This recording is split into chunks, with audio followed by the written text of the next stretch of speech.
Salam, hər vaxtınız xeyir olsun hər birinizin. Mən heç vaxt mürəbbə bişirməmişdim. İndi ilk dəfədir mürəbbə bişirirəm. Hayva var idi biraz. Dedim, xarablarını atım, yaxşı yerlərində mürəbbə bişirim. Demək, su tökdüm. Yumşalana kimi hayva qaynadı.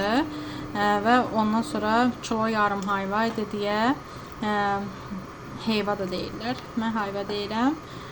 Səhvlər tutmaqda bəzi insanlar xoşu gəlir. Yəni heyva demirəm, hayva deyirəm. Nəysə, kilo yarım hayva idi. Kilo yarımda mən pesok əlavə elədim və pesoku indi əlavə eləmişəm. Hayva biraz yumşalan kimi pesoku əlavə edirsən. Ona görə də indi qoymuşam bişməyə. İnşallah çəkəcəm, bişmə formasında paylaşacağım sizinlə. Suyu da ki, yəni bilmirəm çoxdur, azdır, yalan deyirəm. Ölçü ilə tökməmişdim suyunu, pesoku ölçü ilə tökdüm. Çox olarsa da suyunu biraz çəkərəm.